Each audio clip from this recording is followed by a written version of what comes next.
The next session is going to be Kaia Olsen from the University of Iowa, talking about light field cinematography and the birth of Volumetrics Lab, and then Nick Jushchyshyn, maybe I got that right this time, Drexel University, creating an educational LED wall studio. So Kaia, I'm going to turn it on over to you. Let you take over. Cool. So, um,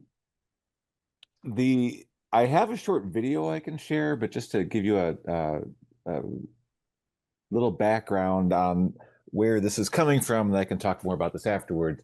I'm a performance artist, cinematographer. And computer animator, and I've always been fascinated with this concept of blending, like truly blending the virtual and the real.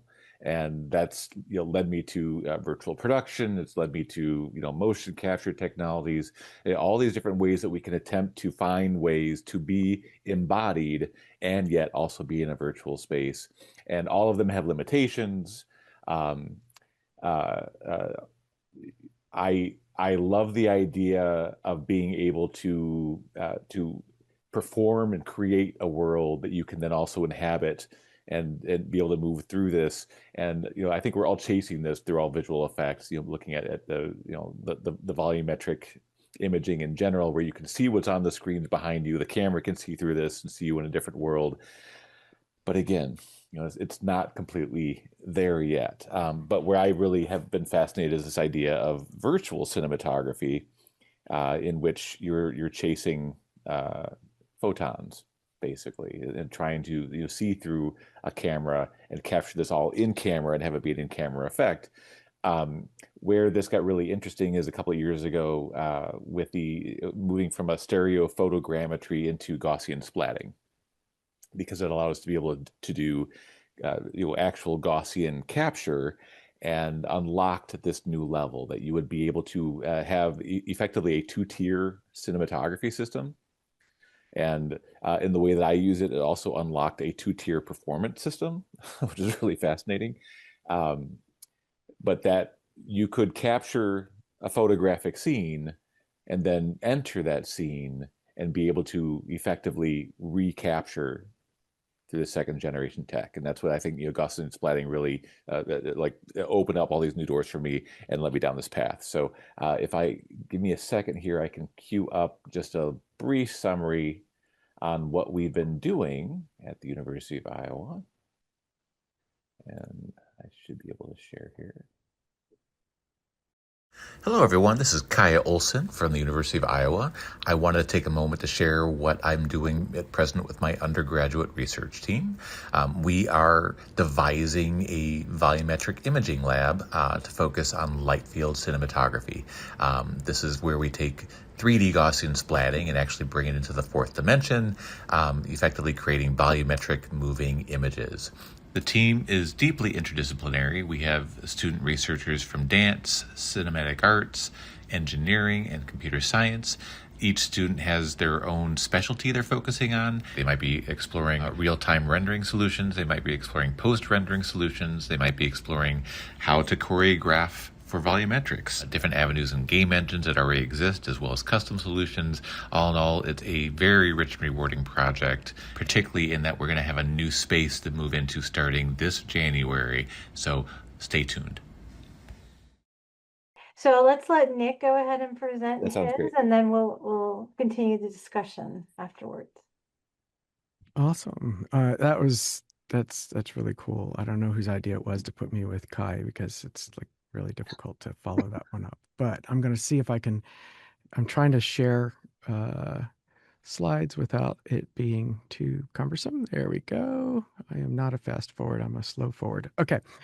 What I wanted to share is about the virtual production studio that I've been, kind of charged with working with it at Drexel. And my goal, by the way, is to be of help to other educators that are trying to advance their own facilities and places to have their students working.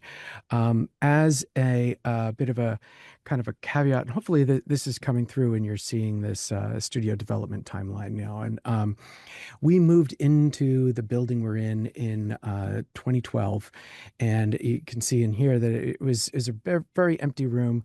The very first green screen, by the way, was linoleum floor purchased from like a big box home improvement store, painted green on its backside and hung on the wall. And that alone was enough to shame the dean into funding, adding an actual proper green screen site to the room the following uh, year. So initially that wasn't in the budget. That wasn't in the budget. So that's why the linoleum floor was there. And every time the dean brought people through the new building for a tour, they were like, wow, look at that huge green screen. And he knew it was just a floor. And so we had the green screen psych, and we had brought over a older Vicon mocap system from a much smaller space in a previous building. And so that was really stretched to its limits in this larger space. And so in 2015, we were able to upgrade to a modern Vicon Vantage system. And then in 2021, I was doing virtual production screens using rear projection. So it was actually a recycled rear projection kind of cave system that it was originally from the 1990s. And we got updated projectors for it, but the screen and everything was from the 1990s.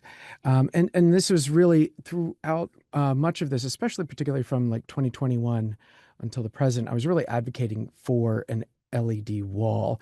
And of course, some of that was visualization, but the things that I was doing year after year after year was sharing slide decks about one, how integral this technology is in industry, and not just virtual production per se, but just in so many industries that our college specifically serves. So, outside of film and broadcast, but product design, visualization, business presentations, fashion design, retail, etc. And then I would always share a list of peer institutions, competitive landscape, that had already announced LED walls along with a link to any like news publications that they had about it. Like, so this is the public resource, or I guess what is that, promotional resources that are being shared at other institutions. And each year that I was doing this, this slide got bigger and bigger and bigger. Like there were just more and more. And so I was like, back when I first showed this, we could have been one of the first, and now like there's all these others. And so the administration said, yeah, we should do this.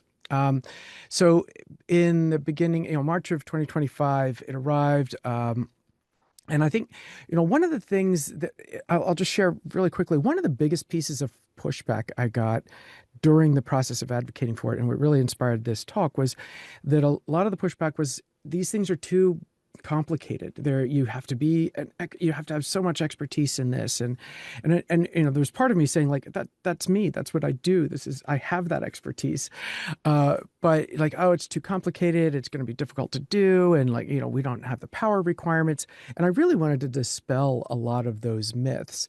So one of the literally very first things we did was the wall was built by students. So it arrived, we did have the professional integration team supervisor come, but I asked when he arrived, like, can you supervise students building this wall? And so that became a unique experience for those students. 2 or 3 of them have graduated and now work in virtual production fields now.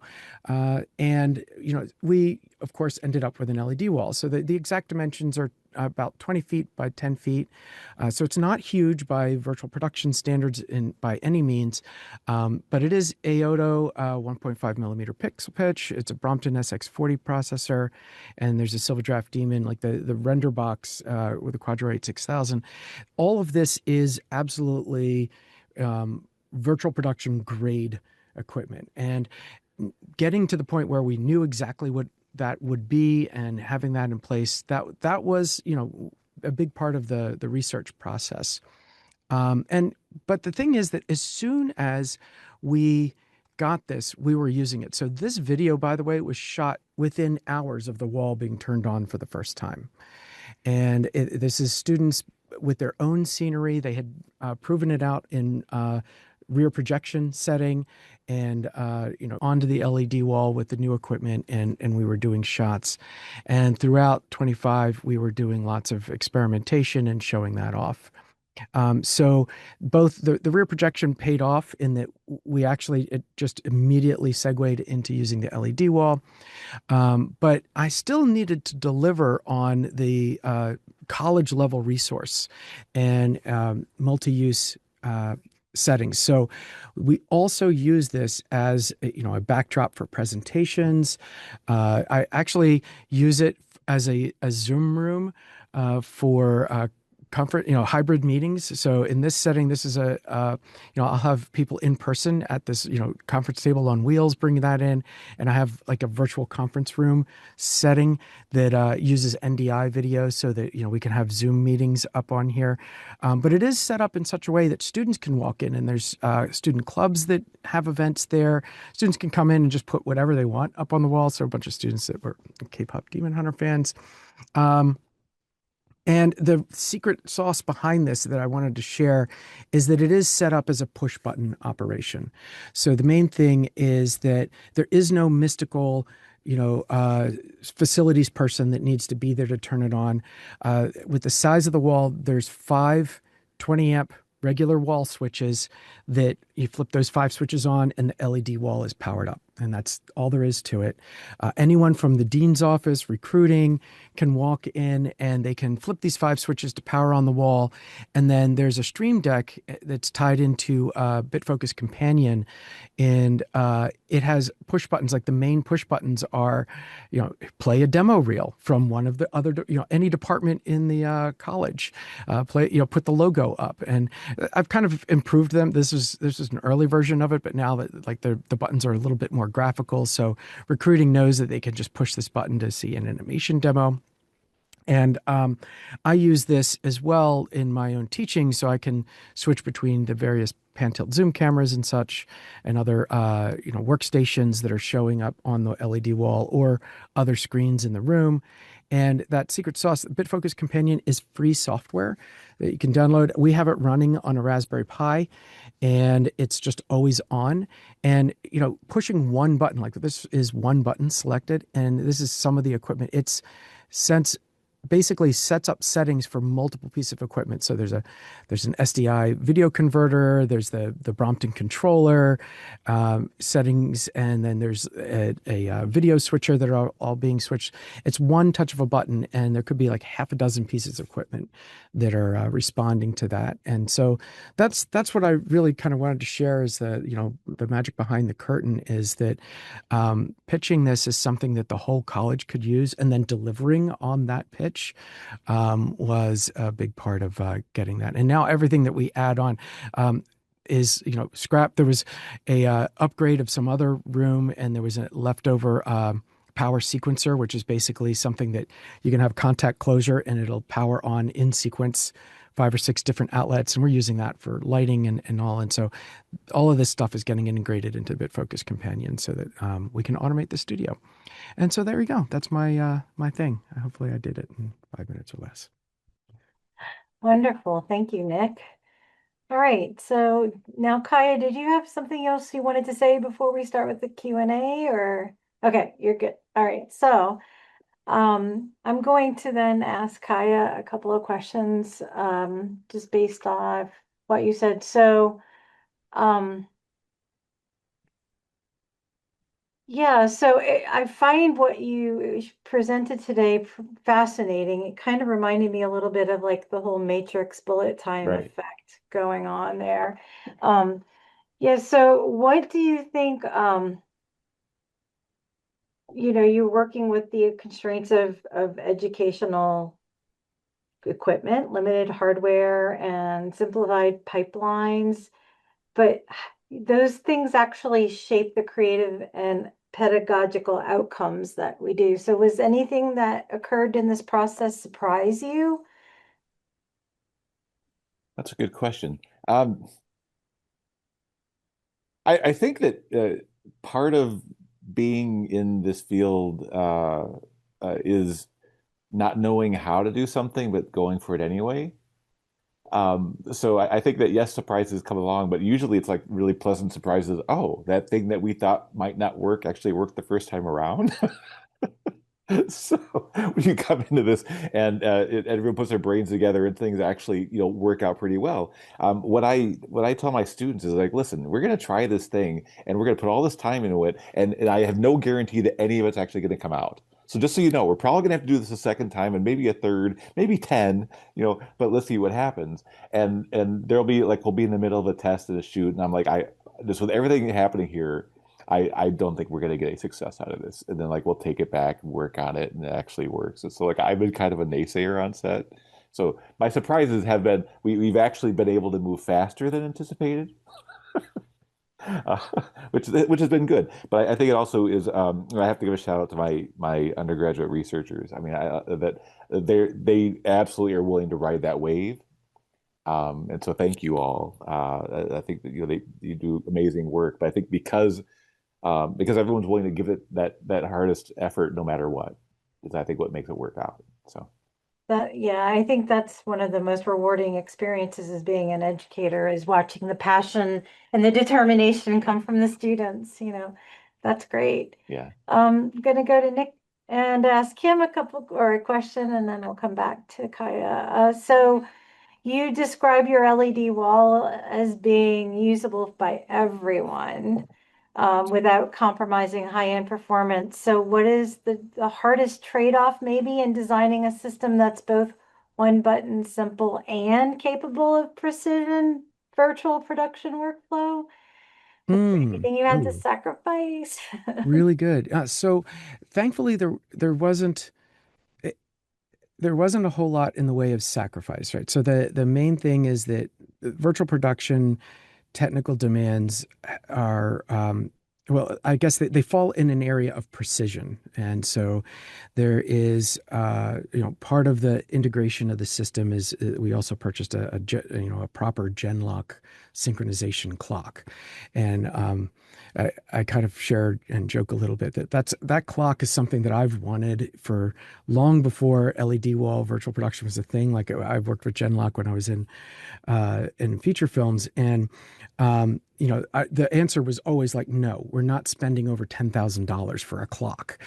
And so my joke is that I had to get the LED wall so I could get the clock because the wall wouldn't do virtual production without that clock. And so the uh, that was where we didn't compromise. The nice thing is that Brompton controller that is for it's a virtual production grade processor to drive the wall. The nice thing is it has two inputs.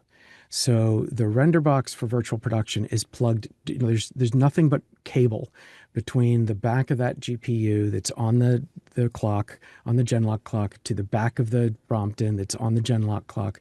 And so those two are in direct communication on the direct same synchronization. And so frame for frame, they're just following each other perfectly. And so that's where we're not compromising on the virtual production side. But then the Brompton has another input. And we don't need that other input for virtual production. It's an SDI input. And so one of the pieces was that we had an older video standards converter. It's called a Terranex from Blackmagic Design. And I mean, it's designed to suck in any video you give it, it will upscale it to 4K, Ultra HD, which is exactly what we're feeding our Brompton anyway. So that way, it was a piece of equipment we've had for a long time. And so it was like, oh, we're hardly using it for this other thing. So we're going to now use it all the time for this. And that's what enabled the ability for us to have an HDMI port on the desk that's next to the LED wall so that anyone could bring in their laptop, plug in HDMI, and do that one button push of like the HDMI button. And now any laptop, any iPad, anything can be plugged into the LED wall and turned on by anybody. And so that was the main thing. And so the biggest trade-off was it was a lot of work on my part to, figure out BitFocus Companion, get it on a Raspberry Pi. Is it all working? Start working on the automation, get everything on the network and responding to commands. So that was the trade-off. And I was happy to do that in order to have the virtual production side of things. Nice. I mean, you almost led right into my next question, which is, the idea of anybody can bring in anything and plug in. So how do you balance that openness with the need to protect the system integrity plus the reliability of it? Um, and Yeah, do yeah. you have policies or technical guardrails in place to protect that or to prevent the space from becoming misused? Yeah, absolutely. That was a culture shift for us, honestly, because up until the day that LED wall was installed, most of the, most sensitive equipment was mounted into the ceiling or in lock racks. So it was a room that we could offer to students. They could check it out like a library book. All they had to do is send an email asking for day and time, and their ID card would temporarily be set on, and they could walk right in. But the installation of that wall meant that we had to have better guardrails in place, because that is a ridiculously costly piece of equipment that goes all the way down to within inches of the floor. And there's just no changing that. There's no way to perfectly protect that other than now, any use of the studio does require, faculty, staff supervision, right? So anyone from the dean's office, anyone from recruiting can be that faculty staff supervisor. So faculty and staff do have access to it. They're aware of the responsibility of that. And with regards to student clubs, there are we do have a process to essentially certify you know student supervisors. And so they're usually already teaching assistants to begin with. And we also have a robust co-op program, and it's not unusual for students to co-op, do their co-op experience in our studio. Our studio happens to be one of the best virtual production studios, like, in the Philadelphia area. There are a couple commercial ones, but, we're pretty close to being on par to some of their setups. And so, the students are working in the studio, they're getting that experience, and that's something for their resume as well. And then they can facilitate a late night studio student club usage and movie screenings, those kinds of things. Excellent, thank you. I'm going to move back to Kaia for a couple questions and we'll come back to you. So Kaia, you described interdisciplinary collaboration not just as a feature of the project, but as infrastructure for the lab's development. What strategies help students from engineering, cinema, dance, and computer science develop a shared language around this volumetric concepts? And were there any assumptions that had to be actively kind of unlearned for that collaboration to work? I love that question. Um, huh. I think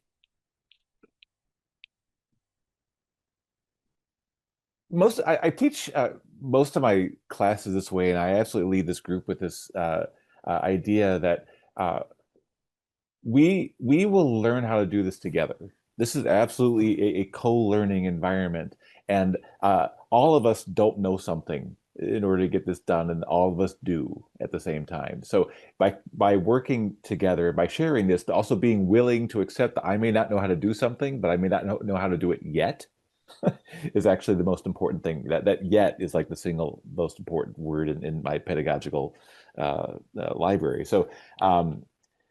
You'll have computer software folks who are coming in who may have never actually worked behind a camera, but it is a requirement for everyone to help set these up and to help work through this, and yet we don't expect anyone to master it or to have to know it. The point is to be able to show each other and loop people in. So the you know I think the fact that I can walk fairly easily between multiple disciplines here, I can help to translate a lot of that. But when I'm not actually physically there, being able to adopt that in has been really critical to the project. And now that we're finally moving into these more performative phases, uh, this idea of embodiment, and I think this was talked about in some of the previous sessions today, it isn't always the first thing that might be on the mind of someone who's into computer animation or working behind the computer. Is how, how to get up and to feel it, and how do you emote through your own body yourself, not just through a character on screen.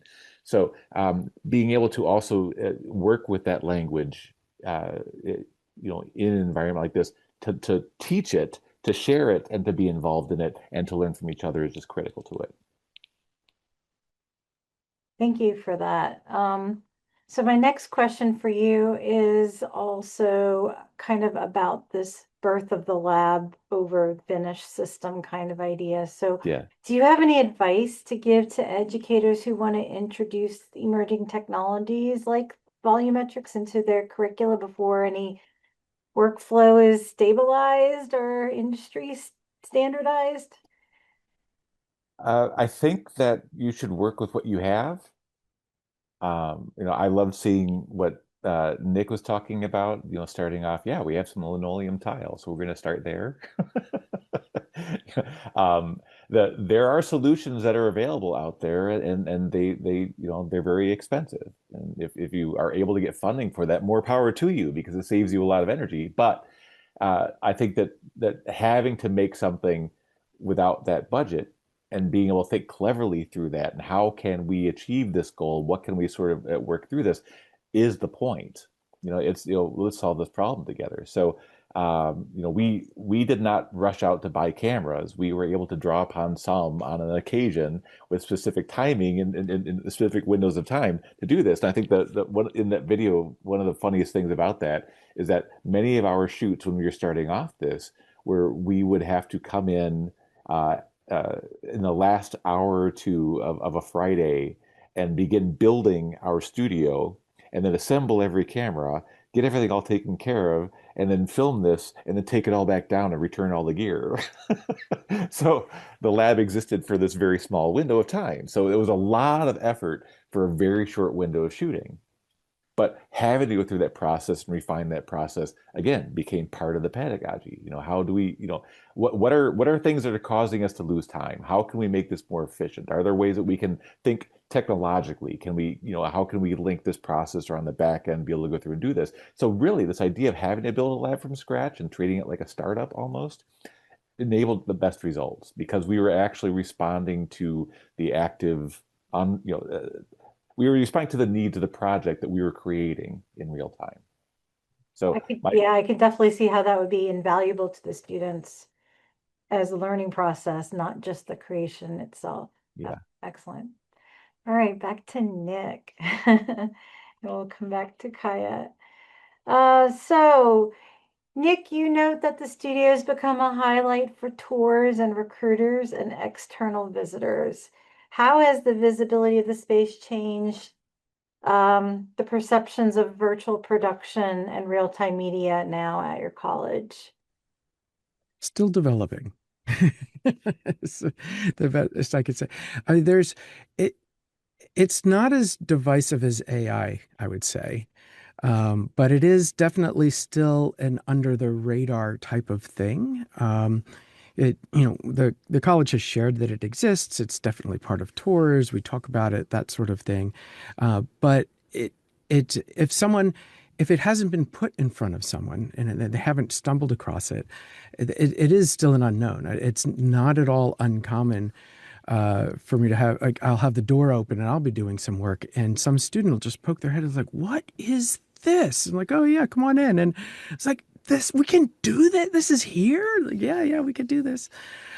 So it is opening doors, though. I think that in our college, we have a film department, a film and television production department, and we have the digital media department, which is the animation, visual effects, game design, and virtual productions falls into that digital media side of things. And I think that this is very much becoming a catalyst to help improve more cross-disciplinary work across, something that I've wanted for a very long time, to do more interdisciplinary things with, particularly with film and television. But I'm, now now that it's in place and I can say, look, here it is, and show it how it can be useful.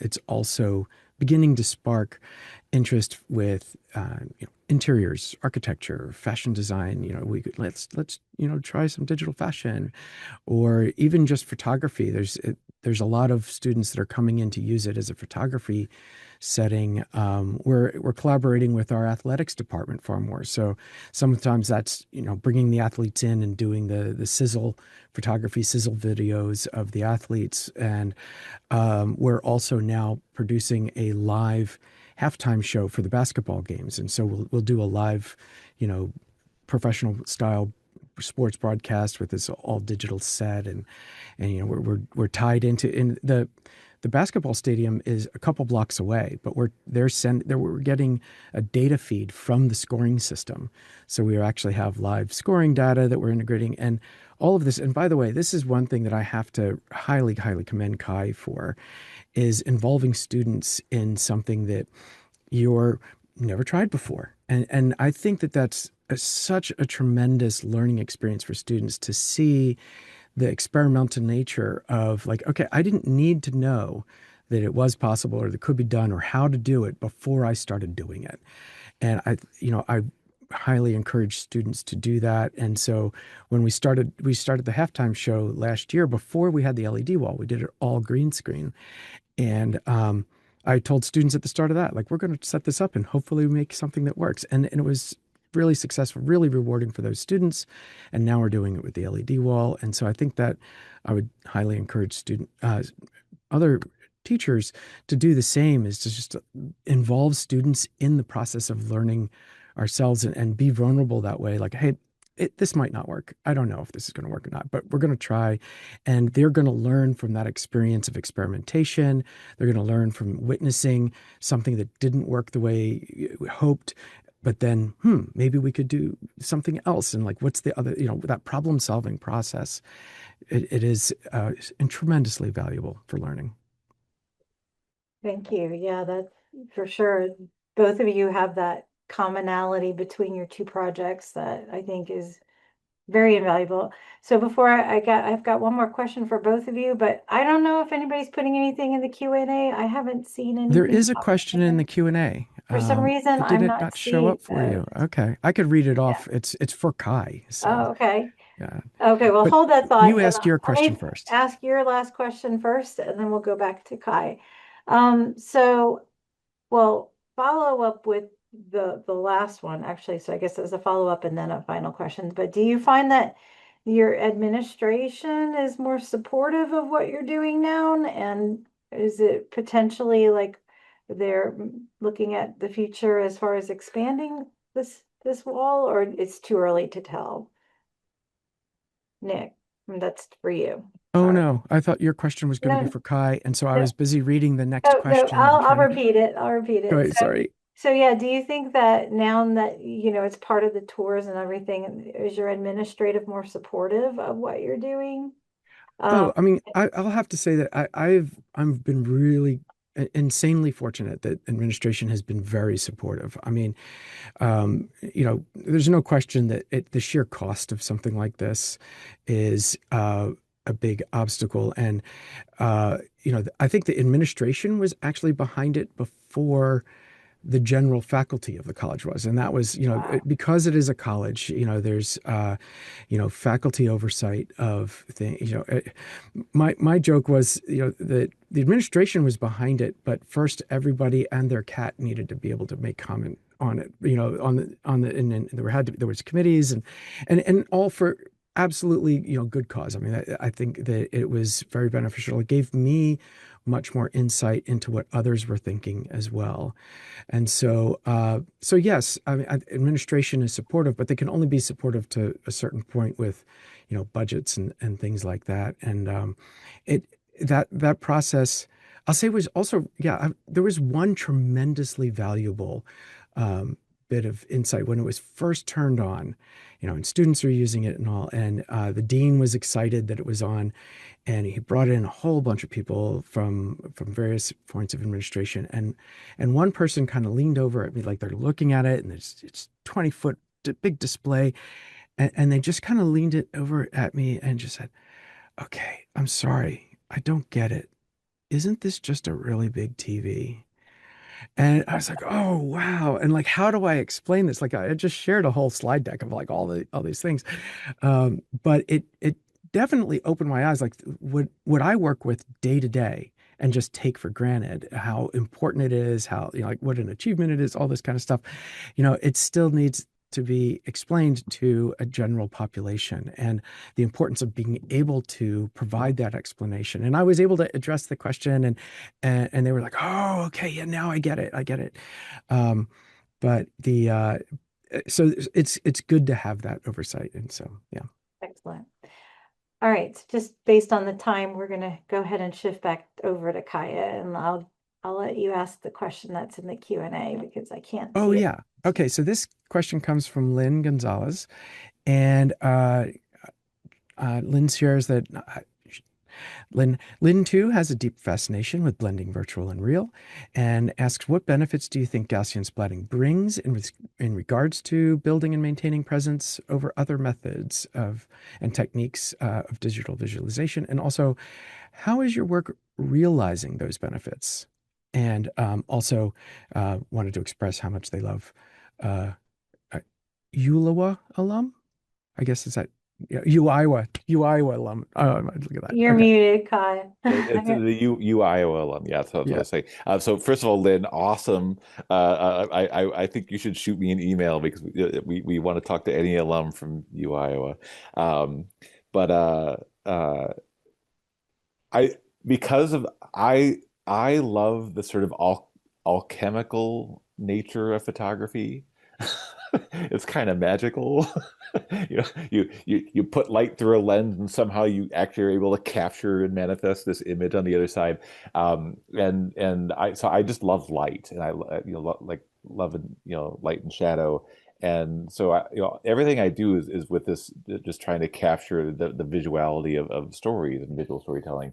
The thing I love about Gaussian splatting in particular is how you are literally just capturing light. It's not just a surface. It's not just texturing. You're capturing. I mean, it's the quality of light. It's how light plays across the surface, and having that view dependency as you're moving around an object is fascinating to me.